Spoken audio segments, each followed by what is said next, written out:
Assalamualaikum warahmatullahi wabarakatuh. Bismillahirrahmanirrahim. Alhamdulillahirabbil alamin. La ilaha illallah wahdahu la syarikalah.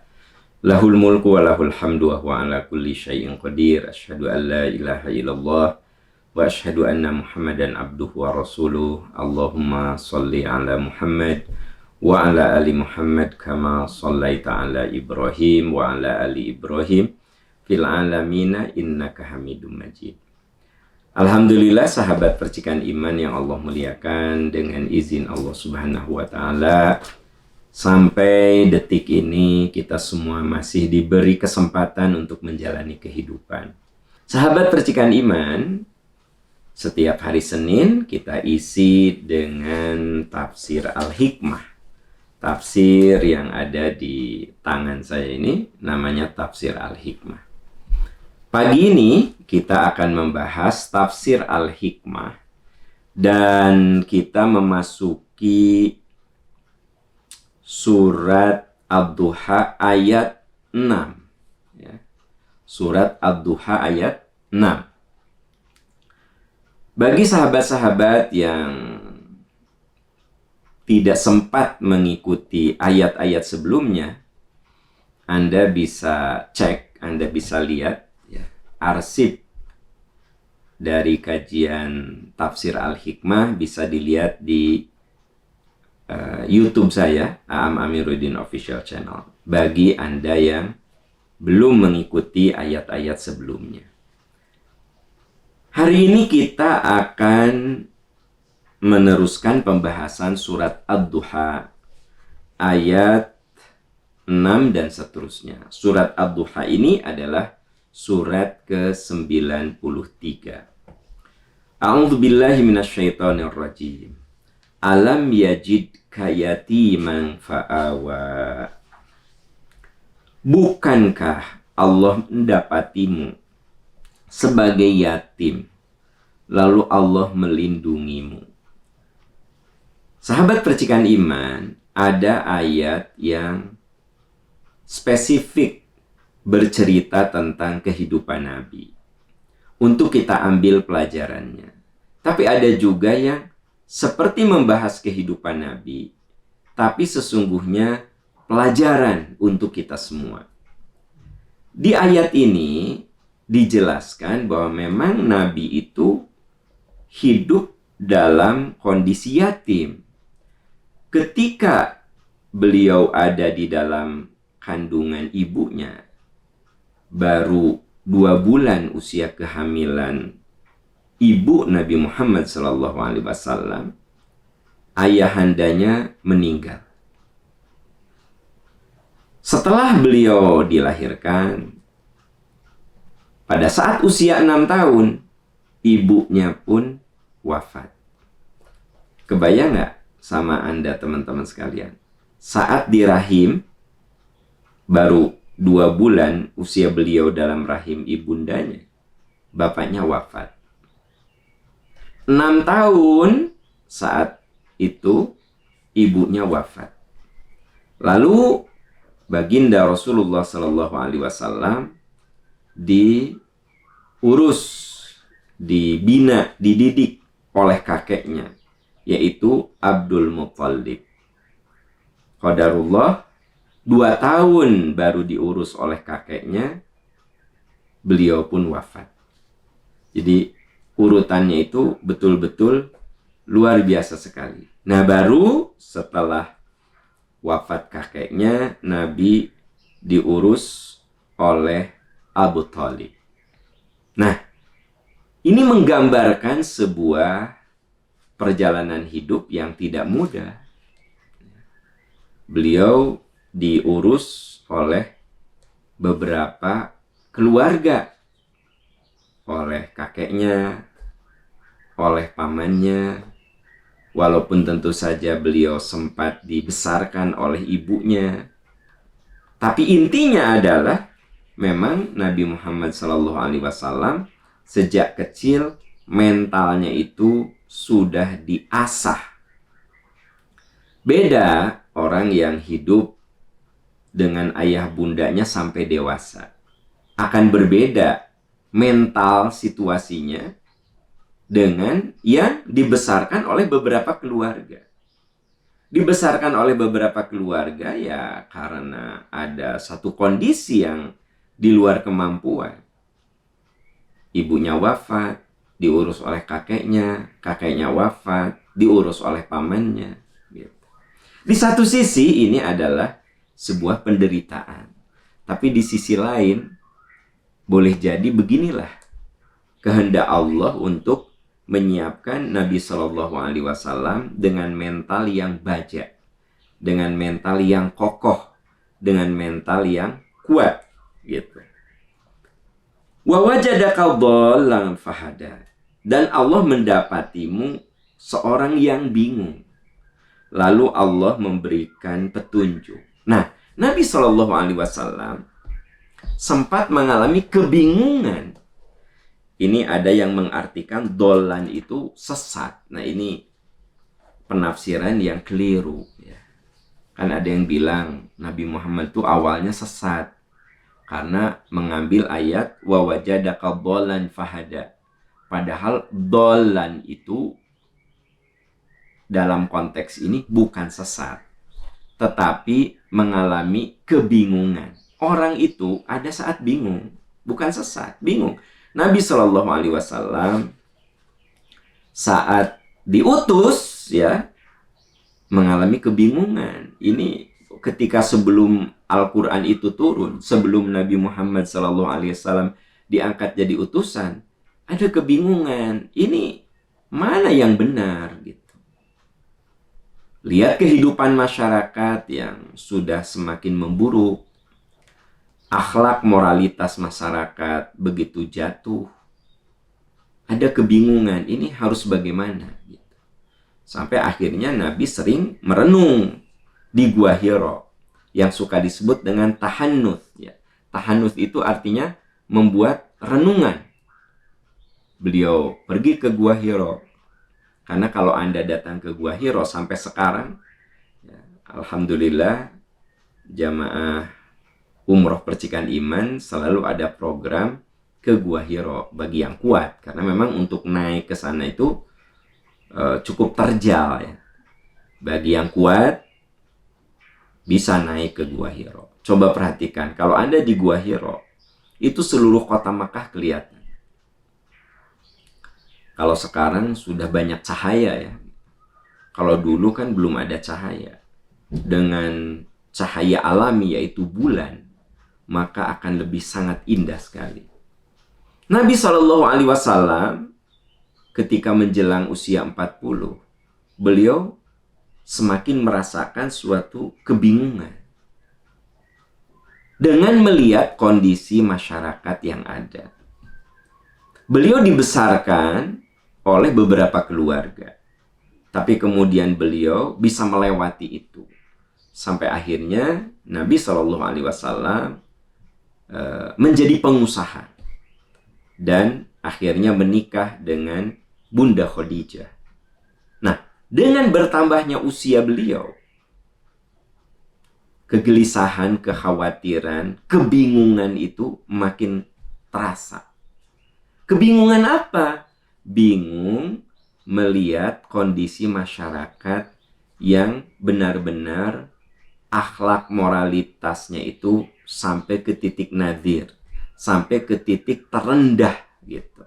Nah, makanya dolan di sini bukan sesat, tapi Nabi Shallallahu Alaihi Wasallam mengalami kebingungan. Nah, Allah Subhanahu Wa Taala kemudian fahada, di tengah kebingungan itu Nabi di tengah kebingungan itu Allah membimbing, fahada. Nabi Shallallahu Alaihi Wasallam dibimbing, diberi hidayah. Nah, ini dijelaskan di dalam surat Asy-Syura ayat 52. Wa kadzalika auhayna ilaika ruham min amrina. Demikianlah kami wahyukan. Nah, jadi ketika Nabi di tengah kebingungan itu, Allah turunkan wahyu di Gua Hiro. Wa kadzalika auhayna ilaika ruham min amrina. Kami turunkan wahyu untuk menghilangkan kebingungan itu. Ma kunta tadri mal kitab walal iman. Saat itu kamu tidak mengerti secara pasti apa itu kitab, apa itu iman. Jadi saat itu Nabi Shallallahu Alaihi Wasallam betul-betul dibimbing oleh Allah di tengah kebingungan. Beliau tidak bisa memahami secara akurat, ya. Walakin ja'alnahu nuran tahdi bihi man nasya'u min ibadina. Kami berikan, kami jadikan untuknya nuron, cahaya. Kami jadikan Al-Quran sebagai cahaya, sebagai obor di tengah kebingungan itu. Nahdi bihi man nasya. Dengan Al-Quran lah kami memberikan hidayah kepada yang kami kehendaki min ibadina, di antara hamba-hamba kami. Wa innaka latahdi ila siratim mustaqim. Sungguh kamu, wahai Muhammad, pembimbing manusia ke jalan yang lurus. Nah, jadi ayat ini jelas sekali, ya. Wa wajadaka dhalan fahada. Allah mendapatimu seorang yang bingung, lalu Allah membimbing. Allah hilangkan kebingungan itu dengan bimbingan Al-Quran. Wa kadzalika auhayna ilaika ruham min amrina. Kami turunkan Al-Quran kepada Nabi. Ma kunta tadri. Saat itu kamu tidak faham mal kitab walal iman. Kamu nggak faham Alkitab, tidak kamu faham tentang iman. Walakin ja'alnahu nuran nahdi bihi man nasya'u min ibadina. Dengan kuasa kami bimbing engkau. Kami berikan cahaya kepadamu. Dan dengan cahaya itu kamu mendapatkan petunjuk. Nah, sahabat percikan iman, kalau kita ingin mendapatkan cahaya ilahi, ya kita harus rajin akses. Kita harus rajin mendengar nasihat-nasihat dari Al-Quran. Kita berusaha untuk menyisihkan waktu, mengimani, mempelajari, mengamalkan Al-Quran. Al-imanu bil Quran, mengimani Quran. Ta'limul Quran, mempelajari ta'allumul Quran, mempelajari Al-Quran. Tatbiqul Quran, mengamalkan Quran. Dan ad-da'watu ilallah. Kita pun kalau punya kemampuan sedikit pun, walaupun sedikit, balighu anni walau ayat. Sampaikan Al-Quran itu walaupun hanya satu ayat. Anda tidak bisa menjelaskan surat ini. Minimal Anda memberikan link, ya, link pada teman tentang ayat ini maksudnya apa. Kita oleh Allah diberi kemampuan plus minus. Maka ketika kita tidak mampu menjelaskan ayat Quran, minimal kita bisa belajar kepada orang yang faham tentang ayat Quran. Kita tidak bisa menyampaikan, minimal kita bisa menunjukkan. Ya, coba kamu dengar nasihat ini. Coba kamu tonton video ini. Coba kamu baca buku ini. Tidak bisa menjelaskan, tapi bisa menunjukkan. Nah, ini yang merupakan cara agar walakin ja'alnahu nuran nahdi bihi man nasya'u min ibadina. Kami jadikan Quran itu cahaya. Kalau kita ini ingin selamat dalam perjalanan, kita harus punya peta. Kalau kita ingin sampai pada tujuan dan kita tidak tahu jalan menuju ke tujuan itu, maka kita harus membuka maps, ya. Nah, maps-nya itu, petanya itu adalah Al-Quran. Pembimbingnya itu adalah Al-Quran. Nabi Shallallahu Alaihi Wasallam wa wajadaka dhalan fahada. Ketika Nabi bingung, Wa kadzalika auhayna ilaika ruham min amrina. Kami turunkan Quran supaya Nabi tidak bingung.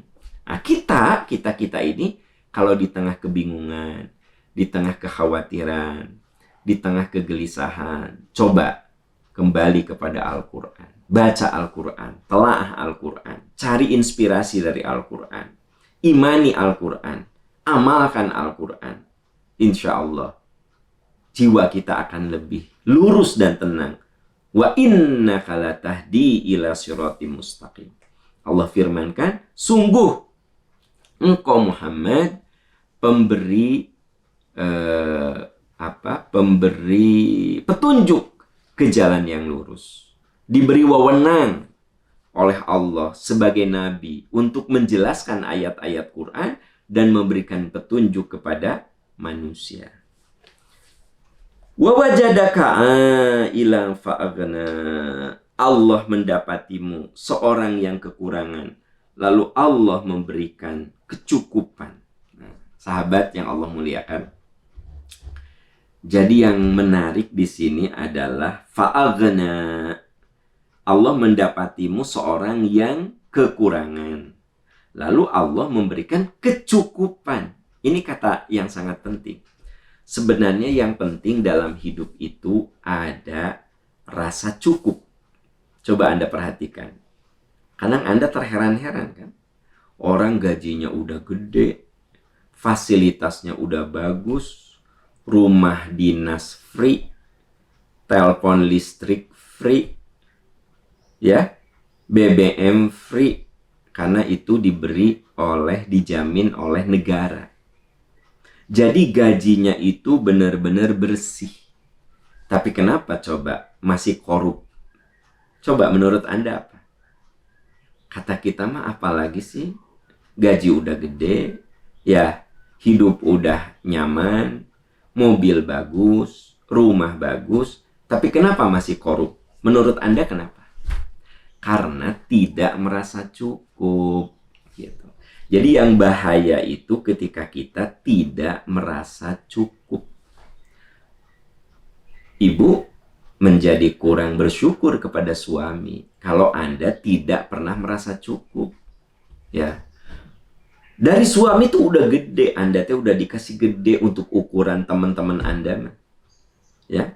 Ukuran teman-teman Anda mah, Anda teh kata teman-teman teh, ih, kamu mah beruntung ya. Suaminya ngasih duitnya gede. Tapi kalau ibu tidak merasa cukup, ibu tidak akan menghargai pemberian suami.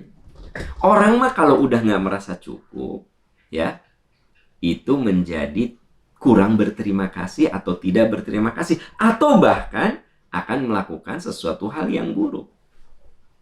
Makanya banyak orang yang gajinya gede, tunjangannya gede.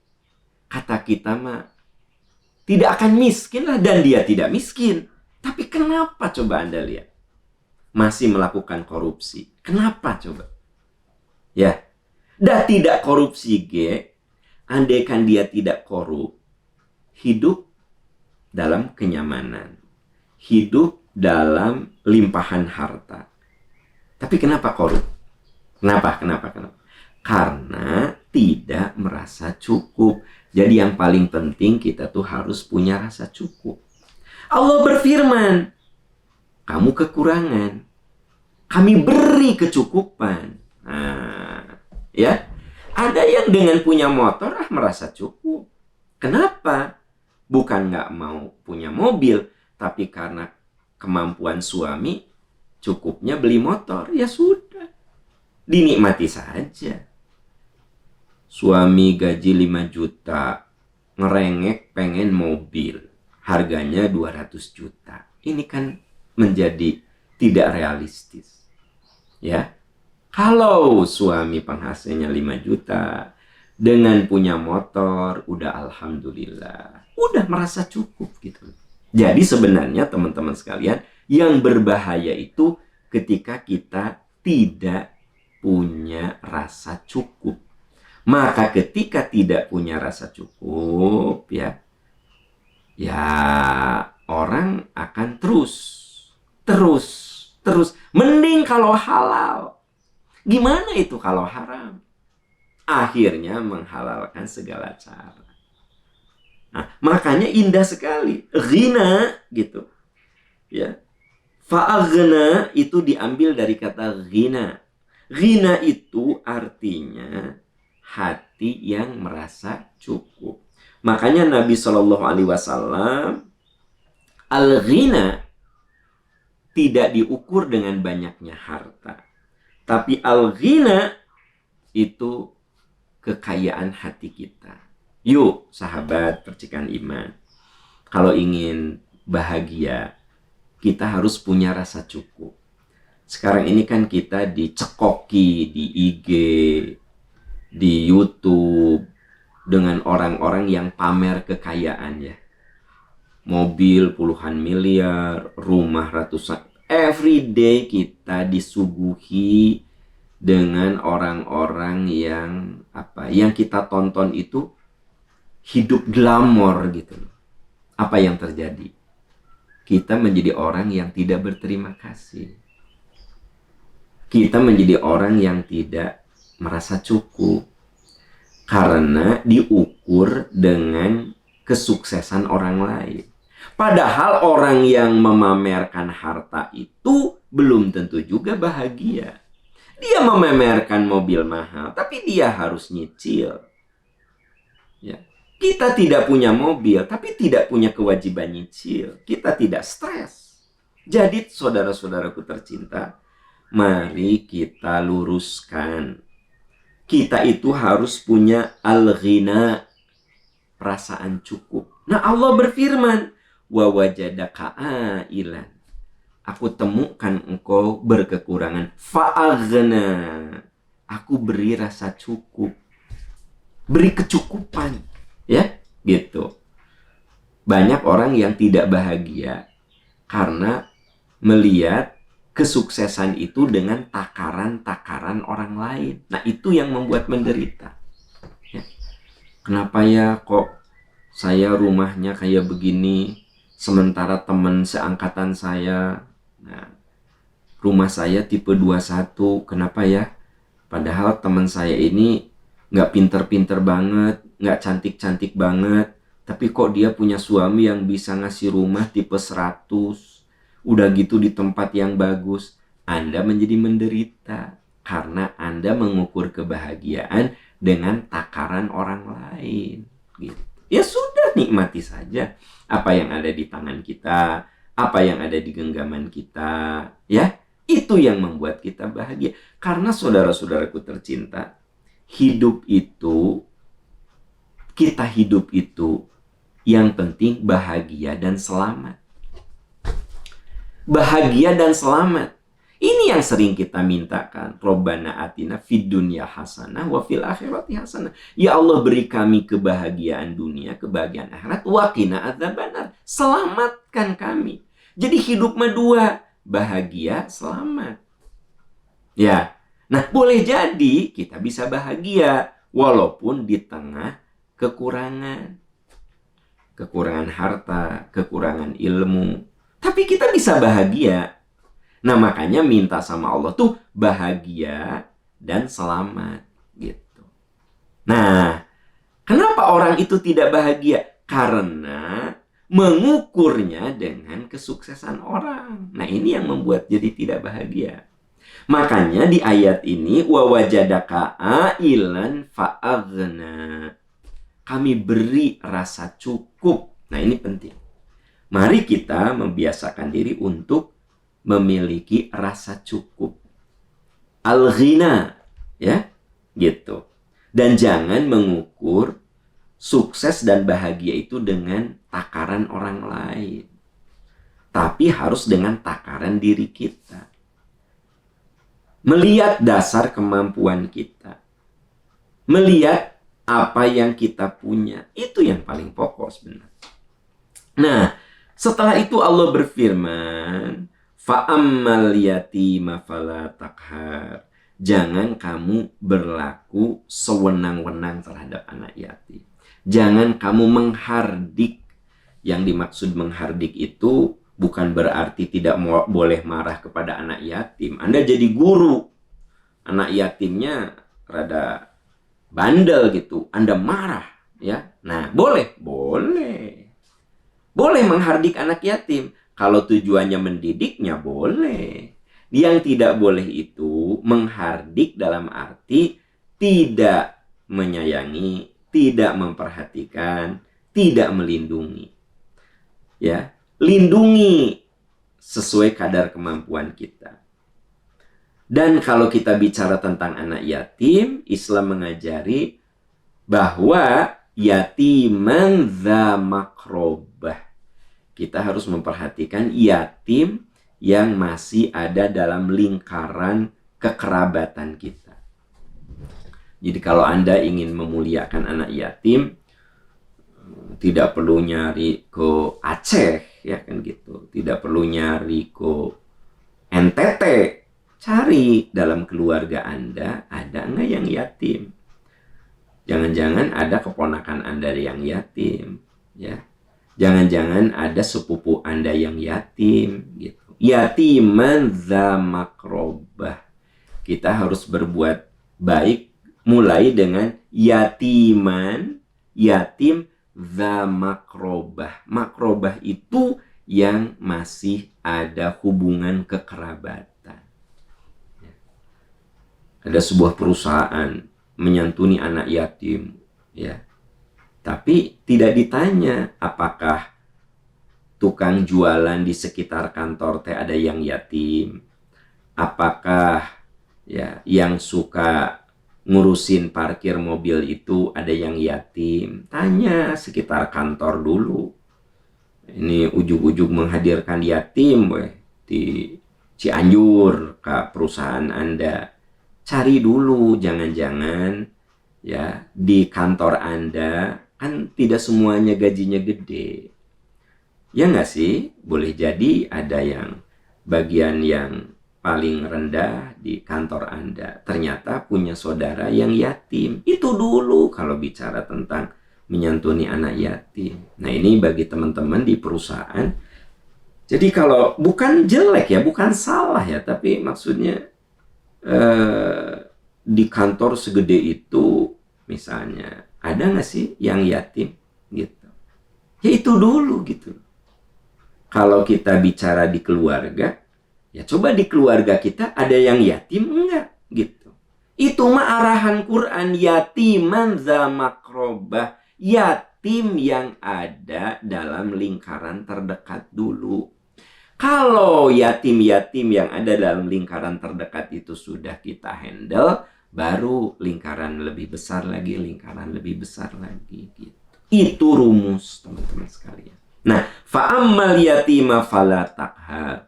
Adapun terhadap anak yatim, kamu nggak boleh menghardik, nggak boleh sewenang-wenang. Catat, ya, nada kita suara tinggi, nada kita marah kepada anak yatim boleh kalau itu bersifat mendidik. Karena pernah ada guru yang nanya ke saya, Pak Am, saya dosa nggak ya marahin anak yatim?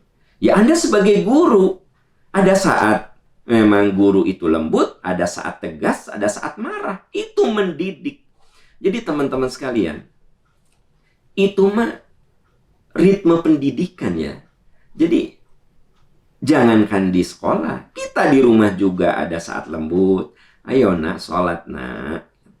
Ada saat nada kita tinggi. Sholat, ini udah jam 2 belum sholat. Naik.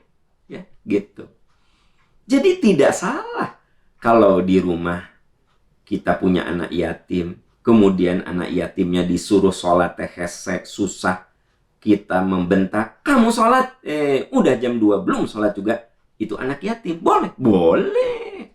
Kenapa? Niat kita bukan menghardik, menghinakan. Niat kita mendidik gitu loh.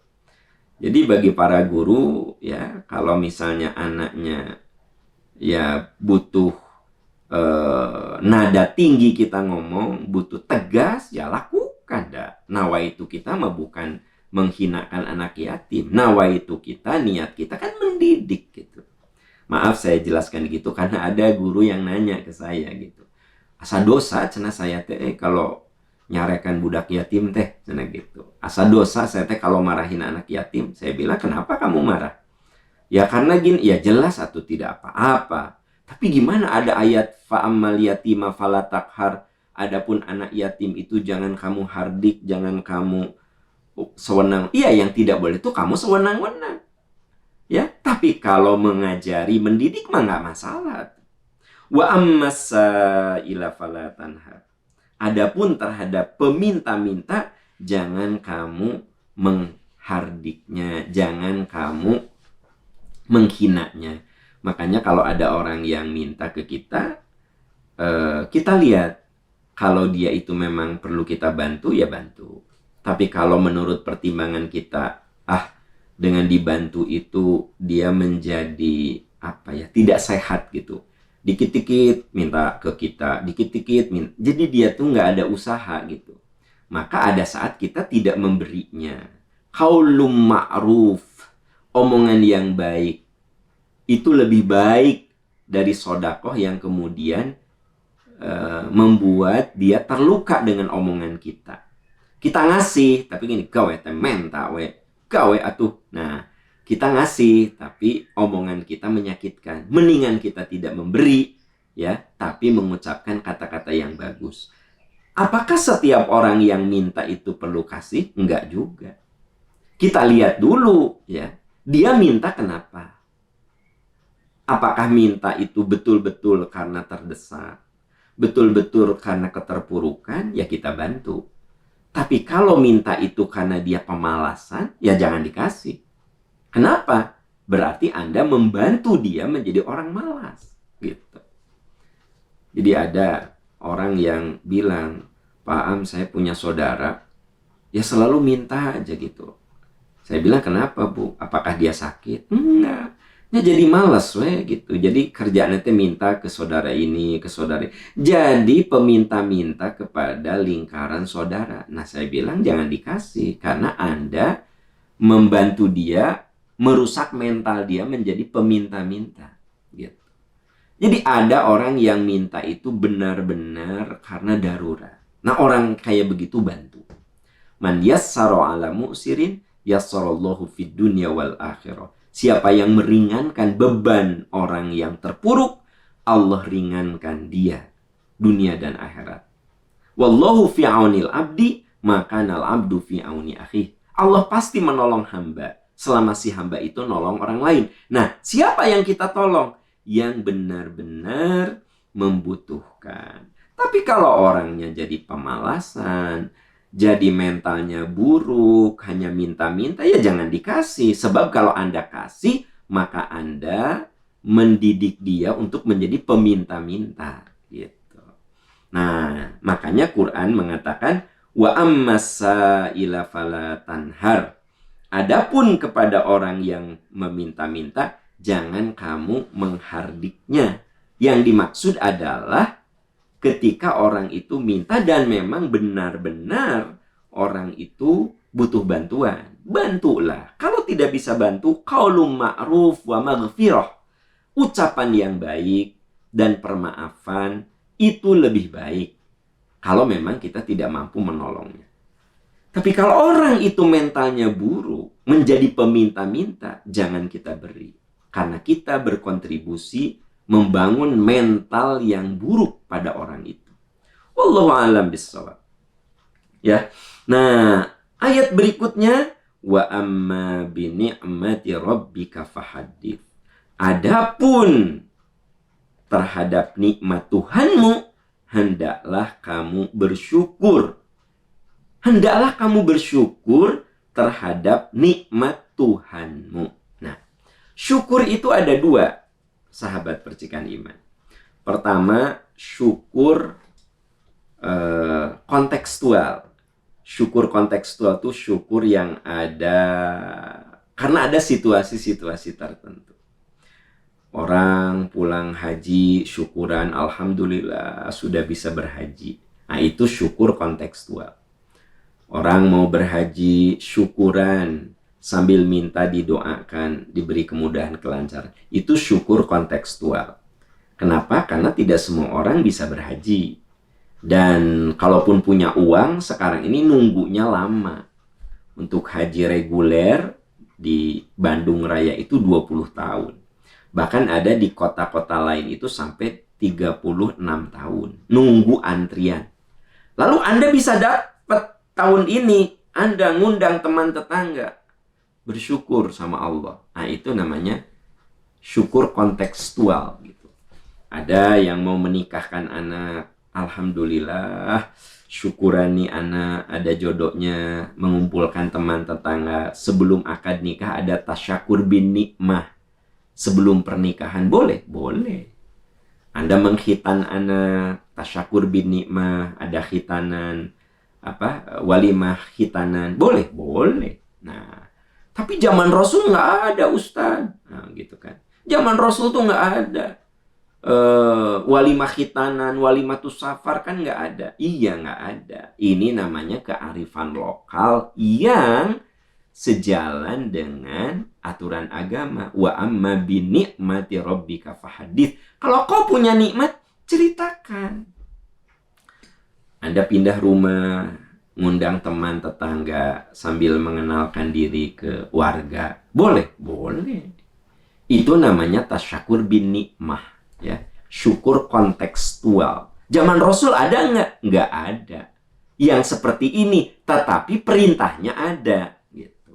Mirip seperti mudik lah. Ada gitu ayat tentang mudik, dalil tentang mudik, nggak ada. Ini kearifan lokal yang berbasis kepada agama. Yaitu apa? Silaturahmi. Man ahabba ayyub satalahu fi rizqihi wa ayun sya'alahu fi athari falyasil rahimahu. Siapa yang ingin diluaskan rezeki, dipanjangkan umur, jaga silaturahmi. Nah, ada momentum di Indonesia ini, kalau lebaran itu kumpul di kampung halaman, uwa, bibi, tante, keponakan. Nah, Anda menyengaja balik kampung, nawaitunya silaturahmi. Zaman Rasul itu tidak ada.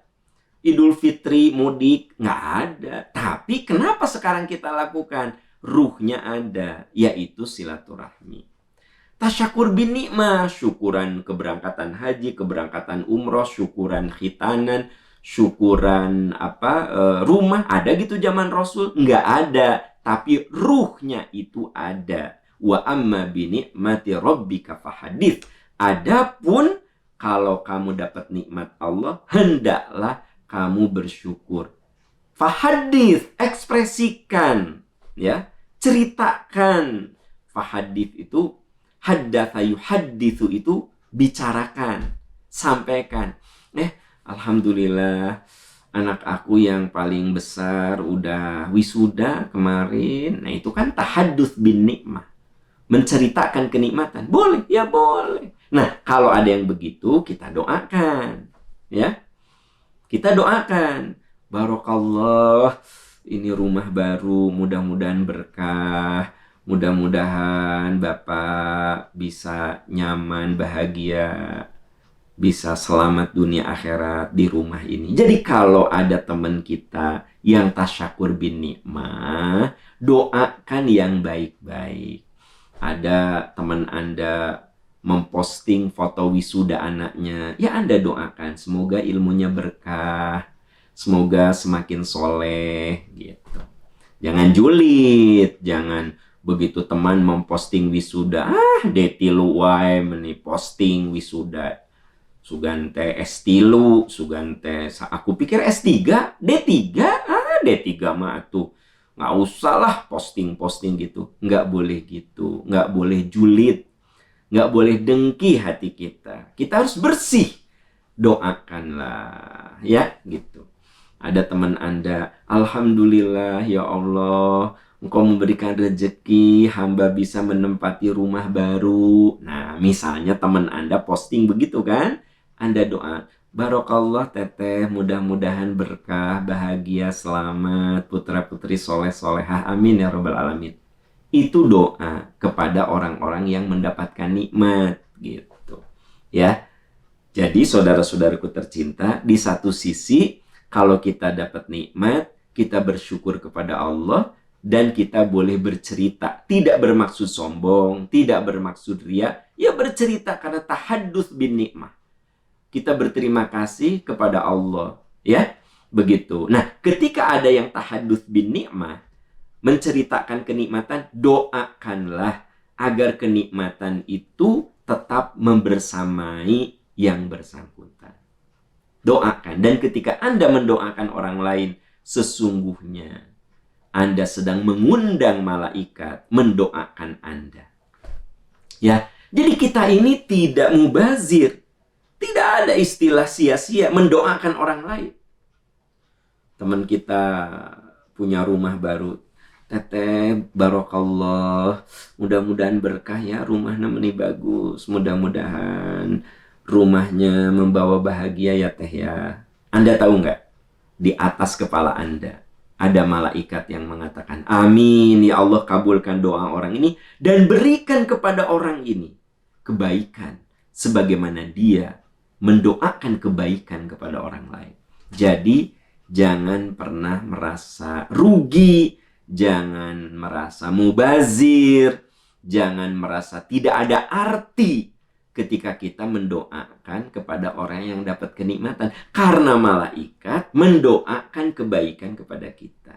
Nah, inilah yang membuat hati kita menjadi bersih. Ya, hati kita menjadi tenang gitu. Orang lain dapat nikmat, kita bahagia. Kan ada orang lain dapat nikmat julid. Orang lain dapat nikmat dengki. Orang lain dapat nikmat suudon. Ya, gitu. Iya, alhamdulillah teman aku ya, masih muda udah bisa berhaji. Ya, itu mah dikasih sama mertuanya. Emang dia kuat gitu berangkat haji sekarang? Pakai haji plus lagi. Sama percikan iman lagi. Itu mah dibantu ku mertuanya. Nggak boleh ngomong gitu. Kita katakan, alhamdulillah masih muda sudah bisa berhaji. Memang kalau ada rezeki mada haji teh masih muda supaya kuat. Kita tuh selalu senang dengan kesenangan orang lain, selalu bahagia dengan kebahagiaan orang lain. Ya, wa amma bi ni'mati rabbika fahadits. Kalau kau punya nikmat, bersyukurlah kepada nikmat Allah. Itu syukuri ya, dan ekspresikan bahwa kita menikmati apa yang Allah titipkan kepada kita. Sahabat percikan iman yang Allah muliakan, ya, sesisanya Anda bisa baca tentang tafsir ini, surat Ad-Duha ini di buku yang ada di genggaman saya, Tafsir Al-Hikmah. Untuk lebih detailnya, dalil-dalilnya, ya, alhamdulillah surat Ad-Duha sudah kita selesaikan. Insya Allah minggu depan akan kita lanjut ke surat berikutnya. Semoga Allah memberkahi kita, semoga Allah menolong kita, semoga Allah menguatkan kita. Semoga kita menjadi orang-orang yang berhati bersih, selalu bahagia dengan kebahagiaan orang lain, dan ikut sedih dengan kesedihan orang lain. Dan kita menjadi orang-orang yang bersih hati untuk selalu mendoakan kebaikan kepada siapapun yang menurut kita perlu didoakan dengan kebaikan. Demikian saudara-saudaraku tercinta, subhanaka Allahumma wa bihamdika, asyhadu an la ilaha illa anta, astaghfiruka wa atubu ilaik, walhamdulillahi rabbil alamin. Wassalamualaikum warahmatullahi wabarakatuh.